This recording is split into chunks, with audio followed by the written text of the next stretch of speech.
Thanks, Andy. Very much appreciated. And thank you, Susan, Dustin, and the rest of the CMBA team for taking us all virtual this year and doing it in such a seamless way. I'm David Rosenthal. I'm founding principal of Curtis Rosenthal Commercial Real Estate Appraisers. And we are very privileged this morning to have two luminaries in the retail field to give us some insight on retail, since retail, of course, is one of the most highly looked at fields in the post-COVID world. I will let each of them introduce themselves, but we will start with Art Perlman and follow with Matthew May. They both have wonderful backgrounds and they will share them with you. Art, please tell us, who are you? Tell us about your background and what do you do? Well, thank you. Good morning to everybody that's involved in this session. David, thank you for bringing us all together. And Matthew, good seeing you again. My background is very unusual in that I've had a number of careers, 7 to 8 careers that I've experienced. And let me talk about how I got into the field of development. I started out with a BS degree in chemistry. Actually worked as a chemist on a White Sands missile project. The company I was working for went bankrupt. And that's when I started my first career change 1 year into the field. So that's of interest. And from there, I went to work for the aerospace companies, working on value engineering projects with the Minuteman program and a number of other space programs. And after several years of working with the aerospace companies, I then introduced myself to the people of Pete Marwick. And I spent 4 years working as a senior consultant, working with the Fortune 1000 companies.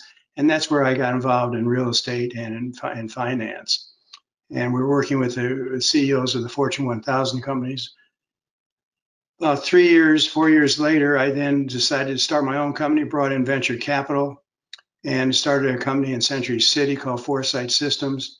And what we had two goals. One is to do consulting with the Fortune 500 companies, and our focus was the controller through the CEOs of the Fortune 500 companies. We had two products. We had a financial model that we created and sold as a product, and we also had a series of consultants working for us. I opened up offices throughout the U.S., Europe, Canada, Spain, and throughout the United States. To sold the company 10 years later to United Telecommunications, and that's when I started my development career. First got an MBA degree and started developing shopping centers. To date, I've developed 41 shopping centers, all shapes, all sizes, ranging from 50,000 square feet up to 1 million square feet of GLA. And that's what brought me here to meet with David. 10 years ago, I started doing extra witness work, and on a financial side and the real estate side, David and I and several other people have formed an extra witness group. That's a real quick overview of my career. Hopefully we'll be able to talk about some of the pieces and parts and how it all come together. And Art, just to share a couple of other things, your development company was called Riley Perlman.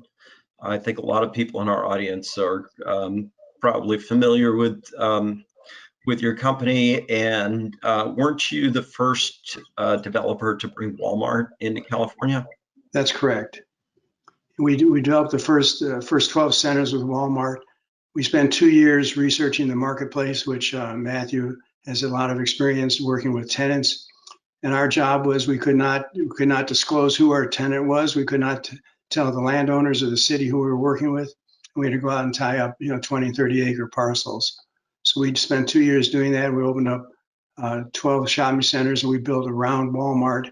And hopefully we'll be able to talk a little bit about that as well. And just to blow your horn a little bit more as well, you're one of the very few Lifetime Achievement Award winners from the ICSC. And you're also an adjunct professor of real estate development at the Wharton School and at USC. That's correct. Thank you. Matthew, please tell us about your background. Good morning. I got in real estate sort of back-ended. My family had a manufacturing business, and my job was to find a new location for us. I knew nothing about real estate. I opened the phone book under Ray and started calling commercial brokers. Realized that nobody was willing to spend the time provide the service to really find out what our needs were and that there was a great opportunity in this industry to provide service. My background started in industrial and then went to office, got really bored with office and gravitated towards retail. Background from doing tenant representation, Barnes & Noble, UA Theaters, extended stay hotels. I've been a national director of a couple of retail companies. And now most of our business is focused in Southern California. We do about 75% investment sales, 10% tenant rep, and the balance project leasing. We take a different approach to our business. We're very research heavy, looking not just at the real estate, but the operational structure of the retailers, retailing, and what's going on within the industry. If you don't understand background behind the income source, the real estate itself, yes, it's still important, but it's secondary to your cash flow. Well, thank you. As you can tell, our audience has in store a great treat as we move ahead. So let's dive right in. The big question in everybody's mind in light of COVID: will retail survive? Gentlemen, what do you think? I will take the first cut at that. Yes, retail is going to survive. It's going to look a little bit different. Some of the functions are the same. And if the developers and the owners today work with the cities and the tenants and the brokers all on an equal plane with the finance world coming along with it, shopping centers will survive. And I say that for a simple reason that we're picking a little bit on the grocery stores. Let me start with them because they're certainly one of the winners coming out of the COVID. In a grocery store, if you understand the demographics and what a grocery store needs, you can understand why their sales are up 30 to 40% during the COVID-19 epidemic. And so supermarkets are here. They're going to survive. For a supermarket to function down deep, they need about $400,000 a week of sales, about $20 million a year before they ever look at a site. And so with that in mind, and when you start averaging the number of visits, they bring in about 18,000 visits a year, both husbands and wives, kids and parents, into the grocery store. So the supermarket, you can understand, is a survivor. They're also a very basic commodity that we need. And I'll talk more about that when we get into some of the other questions. But yes, retail is going to survive. And the question is, who survives with and around the supermarket? And how do we bring all that together? And eventually we'll tie this together with the needs of the financial community to make this work. Thank you. Matthew, your thoughts. Do you think retail will survive? Retail will never go away. We're social beings and we love to shop. We love to be with other people. It's the retail, it's an evolution that's happening in an accelerated pace that we didn't expect. But in the end, retailers will be more efficient and customers will be happier in that they were ignored for many years. We look at the malls as a great term, is that the tenants in between the anchors were called parasites because they lived off of the traffic of the anchors, but they never evolved. They never spent the time to understand their customer base. I mean, one of the unique things about retailing is that they don't teach the salespeople how to sell. I mean, when I first got in real estate, I worked at Nordstrom's at night. And one of the greatest things that they did is they empowered the salespeople to make decisions. If someone didn't want to return something, you felt they were honest, you could do something. In today's world, the employees don't care.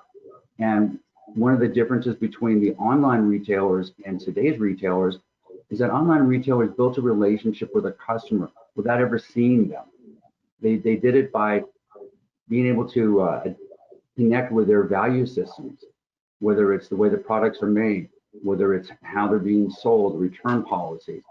Then they realized that in order to expand their base, they needed the brick and mortar, that they cannot live one without the other. So it's an evolution, not really the revolution of retail. And the other thing is, we will agree, is we have too much retail space right now. So things will get repurposed as we're seeing happening. But it's an exciting time for retail if you understand how to work it and what to look for. Yes, there's a lot of pain, but at the end, I think it's been better for everybody. So in light of COVID, tell us what's out, what's not working today, and then we'll transition into what is working. So let's start with what's not working today. Art? What's not working from several perspectives, the daily shopping, the daily visits, the restaurants, the gyms, the type of retail that requires people to actually be in place closer than 6 feet apart, and activity. So the gyms, we have some real problems with working with the retail sites that are in place where you've got a lot of mixed uses and they don't necessarily meet the needs of the COVID-19. So we have issues. They're resolvable. They're solvable. And I'd like to give an example as to some of the things that we really need to take a look at. We need to have the development community, the brokerage community, the finance community understand what the needs of the retailer are. And the needs of the retailer change. And I want to give an example.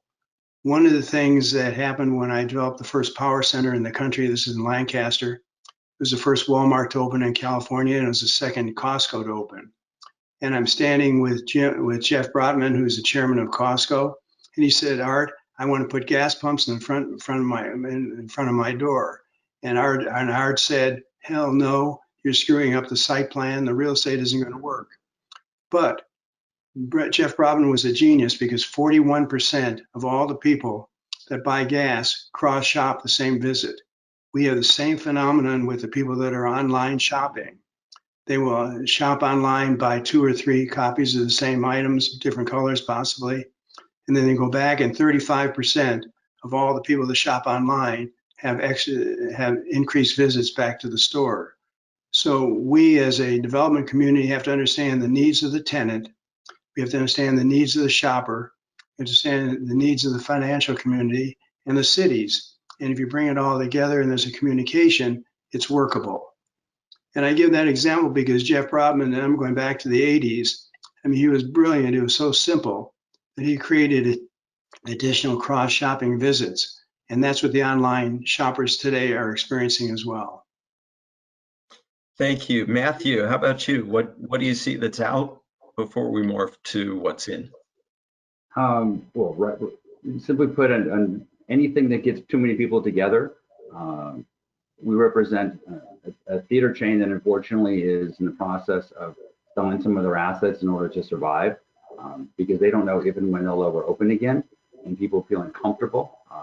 On that line is like the home shopping alternative is people are spending more money on Netflix and multiple subscriptions to stay at home to see the movies.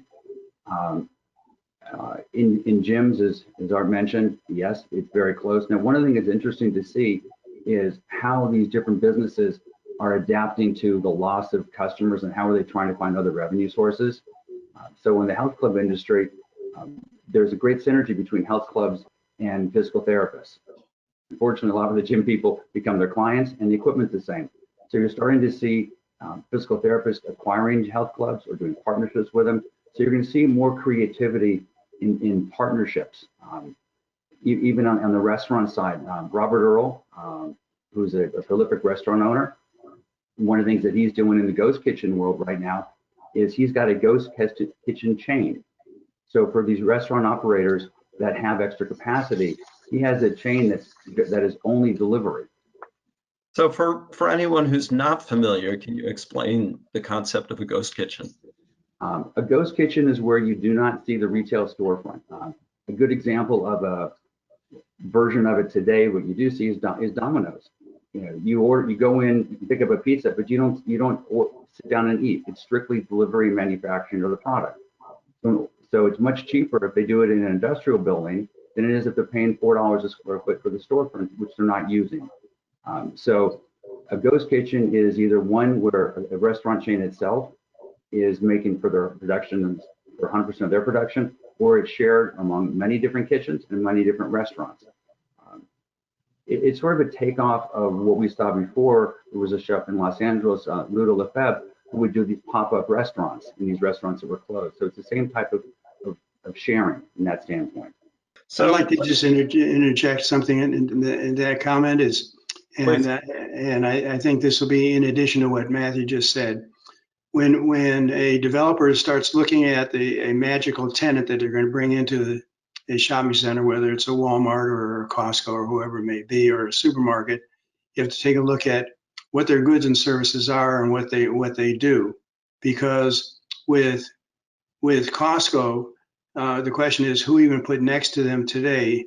And Costco is the largest seller of wines in the United States, the largest seller of gasoline in the United States, and Walmart, and the largest seller of organic groceries in the United States.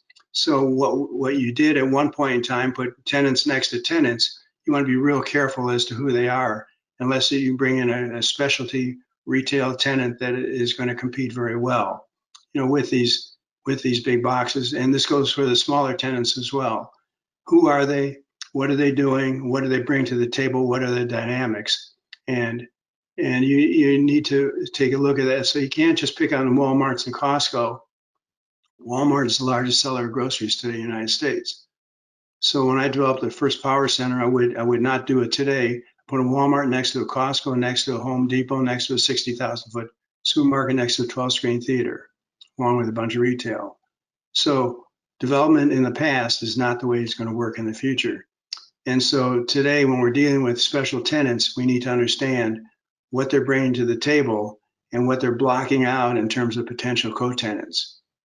And so we have to be very creative.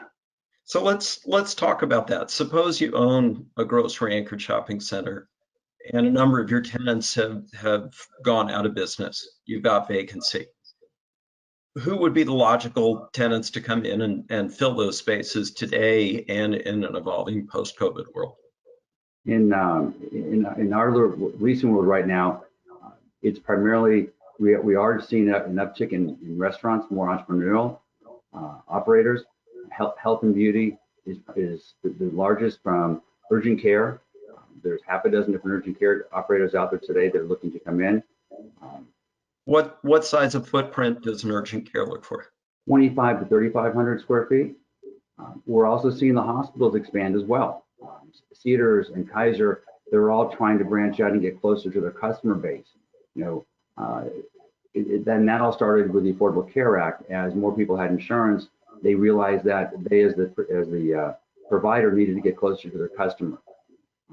You're seeing a morphing of the drugstores with CVS and Aetna being a full medical service provider, which is actually putting, we looked at Walgreens, which bought Boots, which really didn't do anything for them overall. And for Aetna and CVS, there's 39 million members of Aetna that now go to CVS.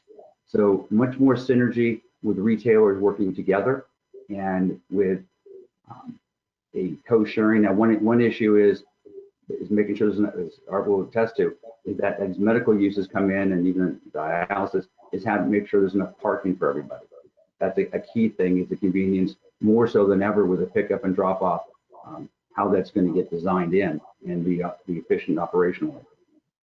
So do you see potential for more crossover or commingling of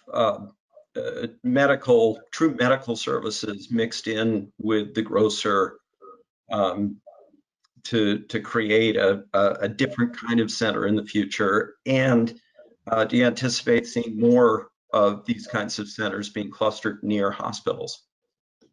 I think they fit through in virtually any type of center. You just have to be careful where you place them, how close you place them. Remember, parking is an issue with everybody. We have to re-educate the supermarkets so they can't always have 100% of the cars in front of their door. And so we're getting into a re-education process. We need to work with the cities, because today many of these leases are encumbered with CC&Rs and real estate agreements that say what you cannot and can do with the city or with the co-tenants. And so we can be creative, but we have a problem that needs to be solved and resolved by all parties. So let's shift to a little different issue. Most of our audience consists of commercial real estate lenders, mortgage bankers, brokers, and direct lenders. what are some of the key issues that they should be considering today and in a post-COVID world from an underwriting perspective? From our perspective, it's really, really important to look at both the retailer themselves and the industry they're in and how they fit in within it.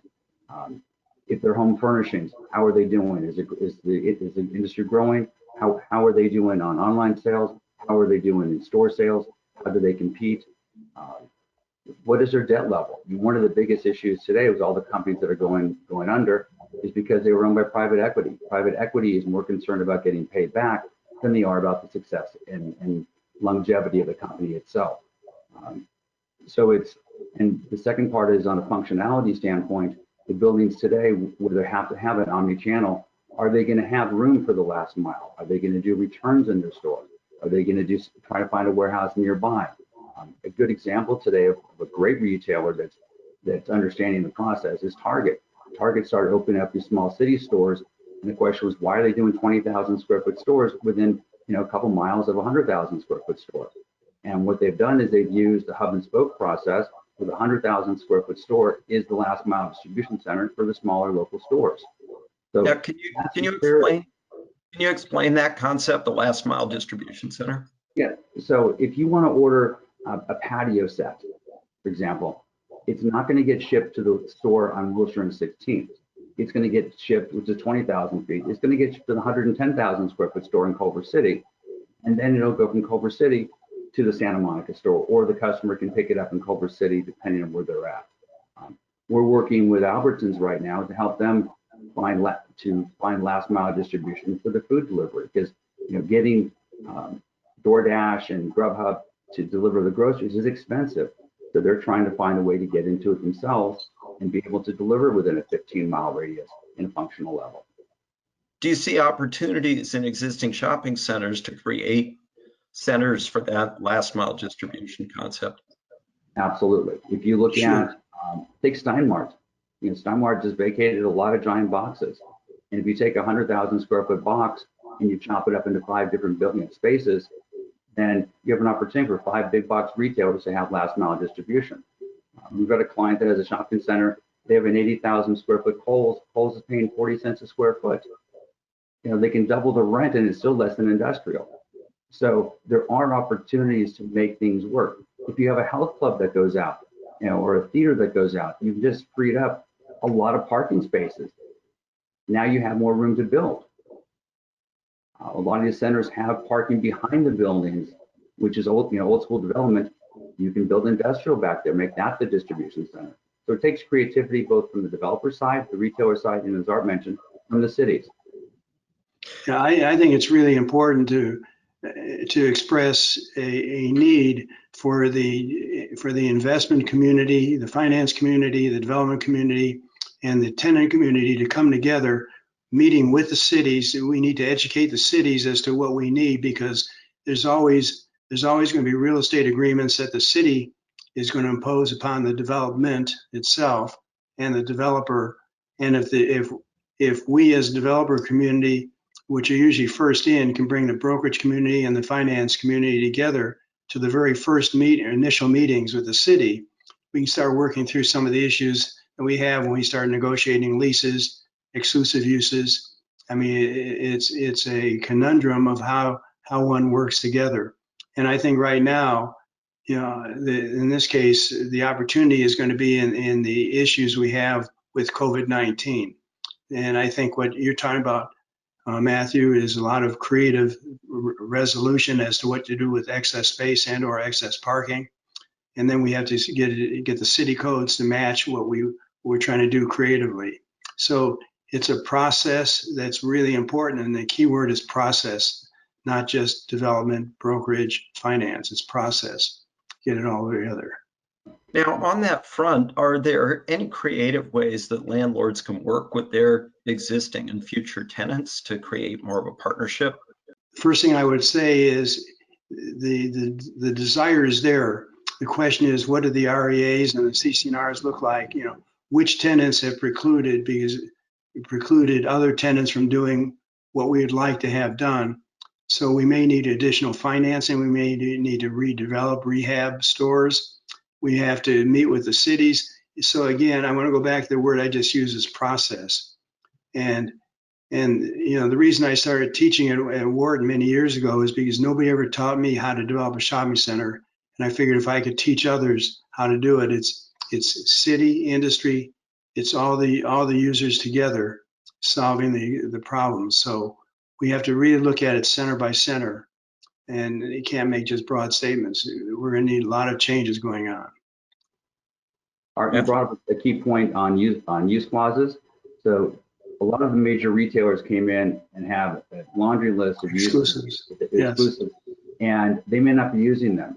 And there may be another retailer today that wants to come in and provide a use that they're not using, but they can control. So they're going to have a negotiation where, let's say, we're putting in a medical center, medical use, and in exchange for that, the other tenant relinquishing that right, they may get a discounted rent, they may get some other perks, they may give them some TI money, and also more importantly, they're going to get a use that's going to bring people back to the center. Where before they were greedy and held on to everything, now they've got to play nice in the sandbox for everybody else to survive. So it's much more relationship oriented. If you're underwriting deals and you need to get the lenders to understand what's going on, it's really important that you have a team behind you that can help educate the lender, because they're the one ultimately giving you the money, so they can understand it and they can get comfortable. So it's a partnership across the board more than it's ever been with everybody. It really is. And again, that's the whole concept of process. Everybody has to come together. It's not just the tenant that we're talking about. We're talking about the tenant, the city, the uses, the exclusive uses run pages and pages long, because every tenant wants what they want. And so we have a real educational process to deal with. So we just have a few minutes left. Could each of you share with our audience what are a few key takeaways for our lenders? What types of properties should they be looking at? What types should they not be looking at? And what are some very key takeaways that they can walk away from this program with? First of all, the winners of the COVID-19, the losers are the world with COVID-19. So I don't want to make light of the pandemic. But the winners are the supermarkets, people providing day-to-day services, goods and services. The supermarkets are doing extremely well. Their sales on average are increasing 30 to 45% over what they were before COVID-19. So I think the supermarket anchored centers are the winners. The losers are going to be many of the smaller tenants that were dependent upon the supermarkets, because some of these smaller tenants can't open their doors because of the COVID-19. So we have to be really careful as to how a center is laid out or relaid out or redeveloped. So I think redevelopment is a process that needs to have the lenders, the city, the developer, the tenants all together. And you start working through the process, almost like teaching a course. We need to take the lead and educate the world as to what best can be done. And I say this because we know a supermarket needs $400,000 a week of sales for them to even look at a site. So if you got a $20 million a year sale entity called a supermarket, that's the beginning of a successful center. What do you build around them? And what to build around them, I'd like to go back to Matthew and say, what is it you'd like to do? I think we both have examples on what not to do. On the winners and losers right now, absolutely the grocery stores. But what's interesting is you're seeing an expansion of what defines a grocery store today. Traditionally, it was the Ralphs and the Vons and so on and so forth. The dollar stores, Dollar Tree, Dollar General, they are considered grocery stores, 99 cent only. That's what they want. They want the grocery exclusive. 7-Elevens, Wawa's, the convenience stores are getting into the grocery business. So you have a morphing and an expansion of what is grocery, what are daily needs, and how are we getting those things. What do we need to be most careful of? As I said, is looking at where do we want to shop. Today with COVID, we all, I always go back to the television show Cheers, because when you think about it, it says you want to go, everybody knows your name. There's a feeling right now where we have insecurities. So we're going to want to go local. We want to shop at the grocery stores that we went to, the restaurants we went to in our neighborhood. So I think from a product standpoint, good street retail in neighborhoods where there is foot traffic and energy. And that's one of the greatest things to see where the city is finally allowed outdoor dining. With outdoor dining, it works. I mean, when you go to Europe and you go, wait, I see all these people sitting there outside having a beer, talking and socializing. That's what community really is. And that's what we're all searching for. So a center which can create that. I mean, there were some great malls, Faneuil Hall, or Corte Madera Town Center, or what Caruso, brought in from Europe, where we feel, yes, there's a lot of people, but we feel comfortable there. And that's what we're looking for, both in the type of center, but also the type of business. If you walk into some of the old school, Rainforest Cafe or Hard Rock, we could see something that spoke to us. And that's what we're looking for. That's what the online retailers did so well. So what's going to be good? Something that has parking and an easy access and opening, but something that gives us a feeling of comfort of where we're going and where we want to spend our time and our money. I think we have a real opportunity to change the industry perspective because of the COVID-19. So it's a brand new game. Today, as Matthew said, you don't want to put a dollar store in the same center with a supermarket. They hate each other because they overlap. And at one point in time, the supermarket said, as long as our market's 50,000 square feet, we don't care if there's a 2,000 square foot subtenant that comes in and sells food. Today, they're going to allow bigger stores to come in order to survive. So I think we have some creative time. We have dollars that are invested going back into the project. And so what was done in the past cannot necessarily be done in the future. We just need to be super creative. David, one more thing, if I can. One key when you're investigating the retailers is look to find out what are they doing in terms of AI and technology. How are they changing the way they're operating? Because if they just try and do things as they did before, they're going to fail. So technology really is their ally. And those people, if they get a chance to go look at the new Amazon store, which is, there's no cashiers, it thinks for you. The feedback is actually very strong once people understand it. So it's more important research. Yes. The real estate, the uses, the operator, the industry. It's not just the way it was. You could go to CoStar, pick up a comp, call a broker and go, what do you think? Today, for long-term investment, you need to know more. Knowledge will help guide you to get your deals done. It'll help you succeed even more so going forward. And if you take the three of us on the screen today, plus the audience, that's the team that needs to go forward to work with the cities. So, gentlemen, thank you. Sadly, we're out of time, but I think we've shared a lot with our audience. What I take from this is that the retail has a very bright future, but it will be an intelligent future. It will be a research-based future. It will be a creative, cutting-edge type future. Let's all look towards that and work towards that. Art, Matthew, thank you so much for making the time to share your wisdom with our audience. And to both of you and everyone out there, please stay healthy, stay safe, and let's get through all this together. Great. Thank you.